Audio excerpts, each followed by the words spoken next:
Hello everybody, thanks again for tuning in here on Nightscape Images. Today I want to talk about a new camera that's been released to the market only very recently, and I've had quite a few people asking me about this. Now this is a Nikon Z5 Mark II. Now it's a full frame, pretty much entry level camera from Nikon, and I want to thank Nikon Australia for sending this copy to me fairly recently. I've been playing with it for quite a while. And so I've put it through its paces. I've tried just about every genre of nightscape photography I can think of. And so I want to talk to you about that today. And you know, up front, a lot of the internals of this camera are exactly the same as the Nikon ZF, which I did a bit of a review about last year. So I won't labor the point too much because a lot of the things are crossover.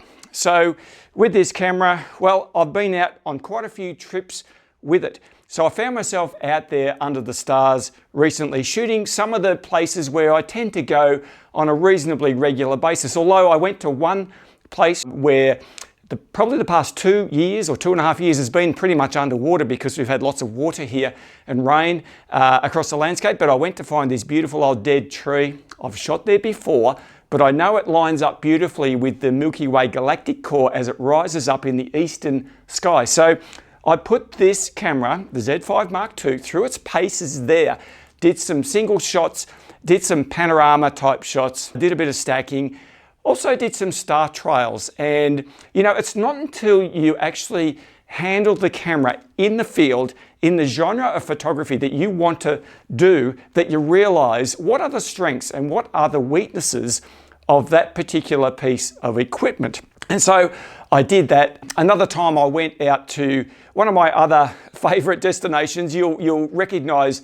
a lot of the images that you're going to see a little bit later in this video because I shoot there on a regular basis. But you know, one of the reasons I do revisit these same places is because I know how other cameras respond there. So it's really easy for me to compare the results I'm getting for each particular camera model that I'm looking at. Now I did try this camera with a number of different lenses, mainly the Nikon genuine Z mount, like the 20mm. I did try the 14-24 f2.8, also the Viltrox 16mm f1.8. Had no trouble with any of those lenses, and I wouldn't expect that you would have, but it's worth noting that. So what I think I will do, I will just show you some of the images that I've shot over the time that I've had this camera now, and then I will come back and I will explain a little bit more about this camera, some of the things I like, some of the things that perhaps I don't like so much, and do a bit of a general comparison with my other cameras that I've been using over the journey. So sit back, have a look at the images, and we'll get back to you in a minute.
So I thought I'd just show you a couple of images here in Lightroom. You can see this image from my shoot out at the lake.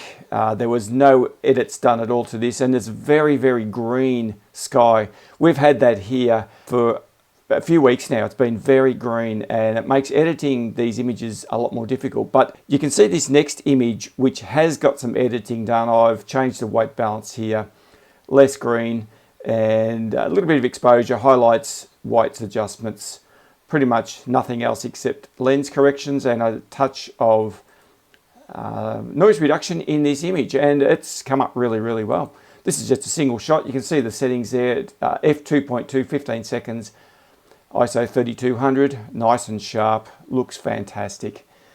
So this camera looks great. I'll do that full screen for you. Now, one of the things I did want to show you, I took another image, exact same composition as this, but different settings. Now you can see the final edited image here looks exactly the same as that original one, but I shot this one at f2.2, 15 seconds at ISO 800. And I just increased the exposure here, you can see in post. And this image looks exactly the same as the other one. So this is ISO invariance in action, and you can underexpose your images and lift them here in Lightroom and get a great result. And you can see there the dynamic range of this camera is excellent. So I'll just show you the before and after. So that's what it looked like in camera, and this is what it looks like now with the edits done. Now, to be honest with you, I don't normally do this, and the reason I don't is because I don't like the in-camera view, because when I'm out there in the field, I want to know that I've got a decent exposure. And looking at the back screen here, you would be wondering if everything is exposed correctly and if I've got enough light on the subject, because I did actually light paint, as you can see here in this side. So whilst that methodology is quite valid, and it's designed to not blow out highlights, but in this image, I know I'm not going to be blowing out highlights in the sky, and it's more about the light painting for me. But nevertheless, you can see this camera handles it very, very well, and that's a great image, just a single exposure. So it looks really good. Now I'll show you another one. I've got another one here somewhere back here. So this is a completely unedited image of the silos that I visited. You can see how green this image is, and that's simply because of the air glow. The sky is just vivid green. So with some editing done, this is what I've come up with. This is just a single exposure. I haven't done anything out of the ordinary in post-production except what you can actually see here on the side in Lightroom. I haven't done anything in Photoshop, and this image looks great as well. So if you zoom in, you'll see quite a lot of nice detail in this shot. And so yeah, I really, really think this is excellent. So I can't complain about the dynamic range of this camera at all. I think it looks really, really nice. And as you can see from all the images that I've showed you here tonight, it does a great job of nightscape photography. So the first thing that people want to know about this camera, and any camera for that matter, is, well, what's the image quality like? Well, I think you can see from the images I've showed you, the image quality is excellent. So I did a little bit of experimenting in daylight and found this camera is like most cameras. Let's face it, they're all good with good light. But where my use case is in low light and very low light and very high ISO situations, as per Nightscape photography. So this camera does perform really well. I think the fact that it's an entry-level camera with so many features makes it very, very good value for money. Now, I will do a bit of a comparison with the Z6 Mark II and probably the Z6 Mark III as well, because they are cameras that a lot of you will be thinking, well, which one should I buy?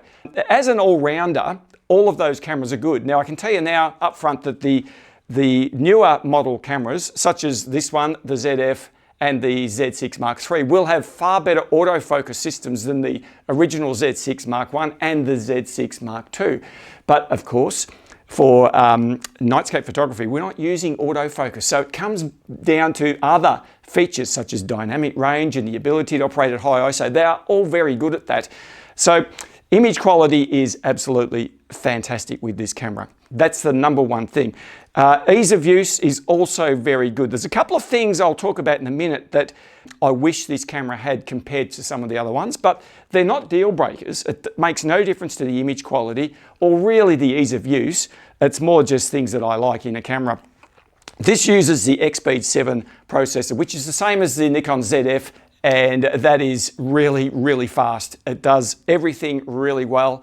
It's not quite the same as the Z6 Mark III, which has got that semi-stacked sensor, but you don't really notice that when you're shooting with it. I think the semi-stacked sensor would be faster for things like sport or birds or whatever, wildlife and things like that. That's not the sort of photography I do, so it makes very little difference to my use case, but that's what they put in this. It's got all the latest tech. As you can see here, it's got a flip-out screen. So that's pretty much the same as the Nikon ZF and the Z6 Mark III. Now, one thing to consider with that, the flip-out screen is great, especially if you want to go into portrait mode like this, because you can see the screen at different elevation levels. But if you use an L bracket, then the L bracket will get stuck on that screen. And I did use an L bracket on this camera a couple of times, and you know, it's a little bit fiddly with L bracket, but that's nothing to do with this particular camera. It's just the fold-out screen in general. So as I said, the autofocus is excellent. If you need a camera that has snappy autofocus, this is fantastic.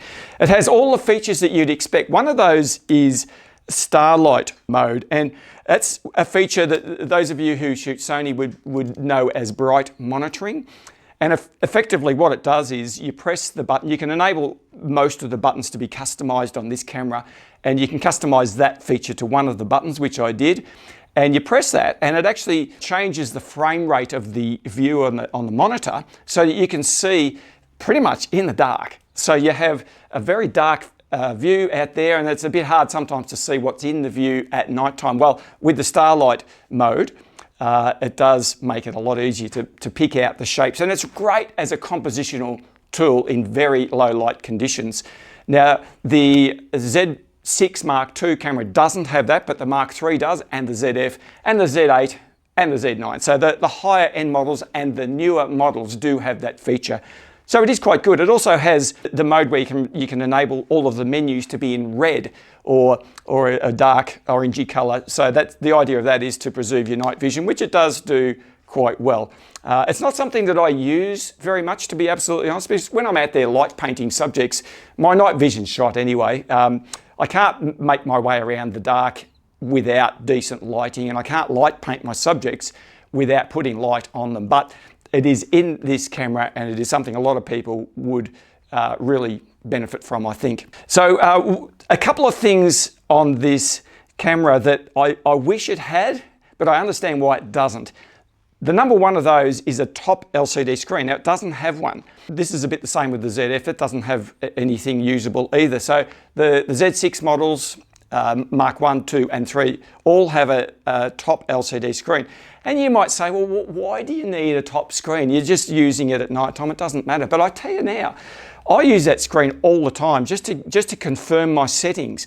It has all of those in there. But the number one reason why I really like it is when I'm doing time lapse or star trails or anything that requires multiple exposures, if I'm using the interval shooting mode inside the camera, because it gives you a progress. It tells you if it's still shooting it, and in some cases it tells you how long you've got to go, or perhaps how many photos you've already taken. This doesn't have anything. I was out there the other night shooting star trails with this, and when I set the interval inside the camera and everything else, and it was working quite well, but the screen went blank and there's no top screen. All I knew that it was actually doing something was there was a faint little light on at the back here. But I really didn't know until I got to the end of that sequence, which was about 40 minutes or so, whether I was actually taking any photos. There's no clicks, there was no nothing going on, so I couldn't really tell. Now, everything worked fine as it should have, but I'd really like some sort of visual cue so I can actually confirm that the camera is doing what I've actually programmed it to do. Now, if you follow my channel at all, you will know that I always use wireless remotes to do my shooting. And you know why that is, because I'm often away from the camera to do my light painting. And so I like to plug in a remote control wireless into my camera and have the other side in my pocket so I can do that. Now, This camera does actually have a remote port, but what they have done here, and I've never seen this before, they have actually doubled it up into the same socket as the headphone output on the camera. So therefore it's a 3.5mm plug that goes in there. Now that sounds good in face value, but the reality is I cannot find any wireless remote units that have a 3.5mm TRRS cable to go into a camera. So I haven't been able to get that to work. Now Nikon do make a wired remote that is just about a metre long or so that you can remotely control this camera, but that's no good to me if I want to be 10 metres over there light painting a subject. So I'm not saying that there won't be one available or that one won't be released, but currently as it stands at the moment I couldn't find one. So therefore I'm back to using a self-timer or something like that. Now I know some of you are going to say to me, just use your phone via Bluetooth. Well, I hate using my phone to operate a camera. My phone is a multi-finger device that needs two hands to operate properly. It's just awkward. I can work and move a lot quicker with just a single press of a button that's in my pocket. I don't have to look at it. I don't have to get the screen up. Bluetooth's flaky at the best of times, especially at distance. So that's something, look, I'm sitting on the fence a little bit with that. At least they have actually put a port in for that function as opposed to the Nikon ZF, which just didn't have anything. But I would have preferred had they had the same plug as all the other cameras I've got. That would have made things a little bit easier. All of the Nikon cameras past the Z6 Mark I, so the Mark II onwards, and all of the Z5, ZF, Z8, Z9, they all have extended shutter speeds, which is absolutely fantastic. Means you can go longer than 30 seconds in camera. You can go 60 seconds, 90 seconds, 120, 180, whatever you want. And that's just on the shutter dial. So on those other cameras, when you select 60 seconds, let's say, and press the shutter, on that top screen on the top, it counts down. So you know how long you've got to go. And I find that really valuable, especially doing tracked shots or time-lapse or star trails in my case in this last shoot. This camera doesn't have the top screen, but the saving grace is it actually has the countdown on the LCD screen. So it still does have the countdown. So I think that's actually a plus for this camera as opposed to the ZF, which had nothing. Speaking of the ZF, now you might remember I mentioned power delivery options. This camera does work via USB-C to deliver power to the camera, as do most of the other in the Nikon range. It does need to have a battery in for that to operate. By the way, the battery is the same battery on all of those other cameras, which is good. It's consistency across the board there. And I found the battery life to be actually quite good. I did a time lapse for 4 hours, I think it was, or maybe a bit longer than 4 hours. And the battery lasted with just a tiny bit left at the end, but I didn't have any external power. I just wanted to operate it straight off the battery. It worked really, really well. So all in all, this camera has most of the features that anyone is ever going to want for a great nightscape photography camera. Great for time-lapse. It has all the beautiful features that all the Nikons have for time-lapse. Really, really good. Albeit the screen at the top doesn't show because there is no screen on the top. So if I had my choice, out of all of the cameras that are available from Nikon to shoot my nightscape photography, I would still choose the Nikon Z6 Mark II. And you might say, oh, that's the oldest of all of these new cameras. Sure, it's the oldest, but it still has the absolute best image quality. 24 megapixels is fine for what I do. It has all of the features I need. Best dynamic range. I mean, this is the same. This has the same dynamic range and the same image quality, but it doesn't quite have all the features as in the screen, etc., as I've mentioned today. But this is a very valid choice. It's got a good deep grip, which I like. You know, I like that. It's about the same size as a Mark II, a little bit smaller than the Z6 Mark III, and it's certainly a lot cheaper than a Z6 Mark III. So look, all in all, would I recommend this camera for people wanting to get into nightscape photography? Yes, I absolutely would, because it has most of the features. Certainly the image quality, fantastic. Usability, it's a good general purpose all-round camera for daytime or nighttime use. So yeah, I would recommend it. Unfortunately, I have to send it back. That's just the breaks. But once again, I thank Nikon Australia for sending me this camera. So if you have any other specific questions about this Z5 Mark II, then please feel free to comment down below. I'd like to know if any of you have bought this camera and are using it for Nightscape photography. Certainly love to chat with you in the comments. But anyway, that's about it for today. So until I see you in the next video, all the very best, guys. I'll see you then.